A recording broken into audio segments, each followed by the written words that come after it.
deputados, a gente sabe que o trabalhador ele quer ver o problema dele resolvido ali naquele momento, a curto prazo, obviamente, até por questões até de alimentação. Mas o que diz a Constituição Federal? Aí cabe a nós também questionar isso. A entrada pelo serviço público se dá mediante concurso, nomeação de comissionados para cargos de confiança, contratação temporária, mas mediante processo seletivo. A nossa preocupação é qual a segurança que será dada, a segurança jurídica e econômica que será dada a esses trabalhadores. Paula, é até um ponto que é muito importante a gente falar, e eu fico muito tranquila de falar desse assunto. Ontem, quando eu fazia a defesa do projeto lá na tribuna, porque eu trabalhei 8 anos da minha vida na PGM com isso, tratando exatamente dessas contratações temporárias. E o que eu tenho a falar para os trabalhadores, porque é a pergunta que está surgindo desde ontem. E aí, como que vai ficar a minha situação? E, por óbvio, a gente está fazendo essa alteração por conta da questão que existe hoje na saúde. Bom, a lei, as alterações que a gente aprovou ontem, elas possibilitam que possa existir a contratação quando o Estado ele tem uma medida judicial que o obriga, que não tinha essa previsão na lei, porque isso está acontecendo, e aí o Estado fica de mãos amarradas porque quer resolver e não consegue resolver por limitação legal, e a gente tem a situação que foi colocada, que é para resolver o problema da saúde.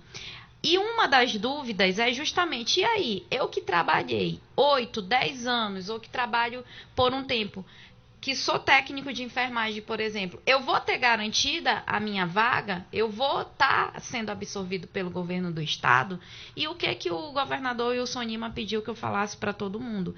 Que serão devidamente priorizados todas essas pessoas. Inclusive, o Estado está trabalhando uma forma de não se fazer o processo seletivo e fazer a absorção direta. Agora, é óbvio, na legislação, e isso nós vamos fazer, hoje a gente está fazendo um indicativo ao governo, e a gente vai estar também, durante essa semana, fazendo uma comissão de deputados para acompanhar todas as fases, o antes, o durante e o depois, quando houver o processo seletivo, mas a própria lei diz que vai ser analisado o currículo, a capacidade técnica desse profissional. Então, dentro das regras do processo seletivo, a gente já no edital colocará que aquele tempo que o servidor trabalhou ali na unidade de saúde, ele vai contar para o currículo dele, mas nós estamos trabalhando para ter a absorção direta. Agora, por óbvio, os trabalhadores que trabalham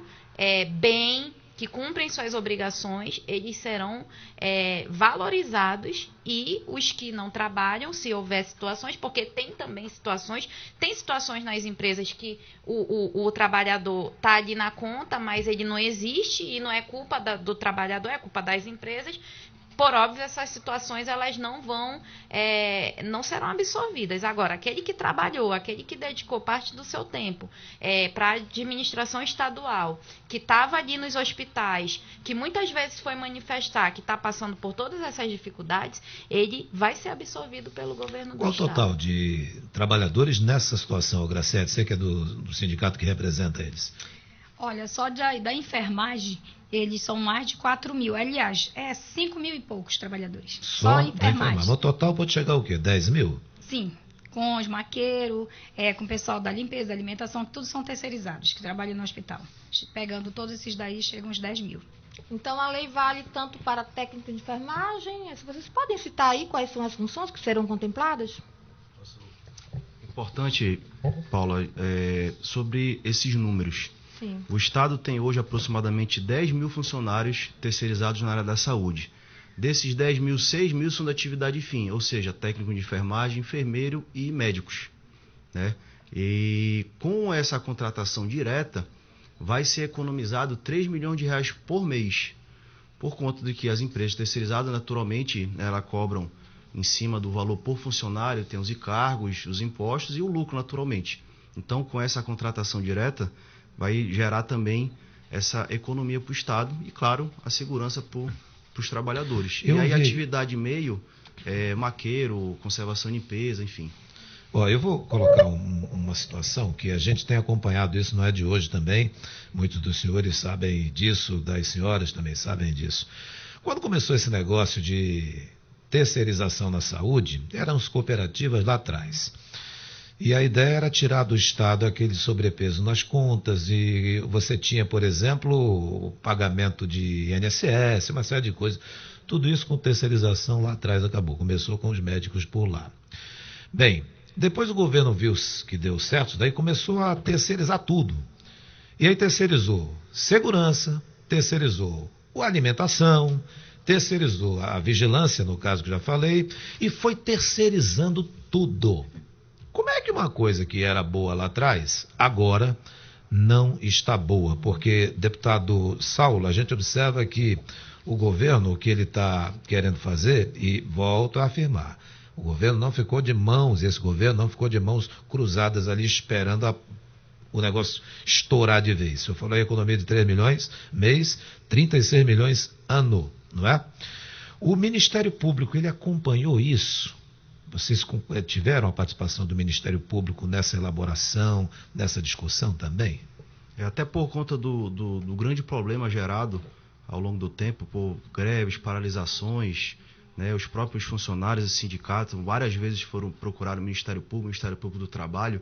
Então foi formado, né, existe inclusive uma promotoria que acompanha, né, as questões da saúde, então isso foi amplamente discutido com o Ministério Público do Trabalho, Justiça do Trabalho, né, próprio TCE, Ministério Público de Contas, todos esses órgãos de fiscalização ali direitinho da conversa, né, para que isso pudesse, né, e assim, existe um compromisso, né, isso que é importante também, foi falado ontem, inclusive, que o Estado fez isso para não fazer mais concurso público. Não, é o contrário. Isso é uma regra transitória para que possa se fazer os concursos públicos. Graciete Mouzinho, recorda para a gente, assim, em rápidas palavras, quando vocês estavam com salários atrasados, óbvio, vocês perguntavam primeiro da empresa, né? E aí, nosso salário? A empresa dizia o que naquela época, as empresas? A empresa passava a informação que o governo não tinha feito o repasse para elas, por isso ela não tinha honrado com compromisso com o trabalhador. E eu sempre batia na mesma tecla. Quando você entra para assumir uns profissionais e sabendo que o Estado ele coloca de 60 a 90 dias, que você teria que ter dinheiro, fluxo de caixa, e você com certeza deve ter mentido quando foi concorrer à licitação. Você falava isso para eles, né? Isso, sempre falei. E hoje está aí o caos que se estende, né, em relação aos trabalhadores, pagando por irresponsabilidade de muitos empresários. A deputada Joana Dark, líder do governo, falou uma situação que é verdade mesmo. No contrato com essas empresas terceirizadas, o pagamento, por exemplo, do mês hoje, dezembro, o governo poderia pagar até 3 meses depois. Por isso que ela aqui afirmou que o cidadão dono da empresa, enfim, ele tinha que ter um recurso ali já sabendo disso, porque era isso, era até 3 meses. Não significa dizer que o governo ia pagar só daqui a 3 meses. Ele podia pagar antes, com a documentação toda colocada, mas ele tinha um prazo de até 3 meses para fazer esse pagamento. Paula de Taif. Eu creio que isso esteja até dentro do contrato que eles fazem Exatamente. com o governo, essa necessidade de Isso aí. haver uma reserva e um capital de giro, senão ela não entra aí no poder público. A gente sabe que tem essas questões, todo mundo trabalha. As empresas que trabalham há muito tempo com o governo, prefeitura, enfim, sabem que existe isso.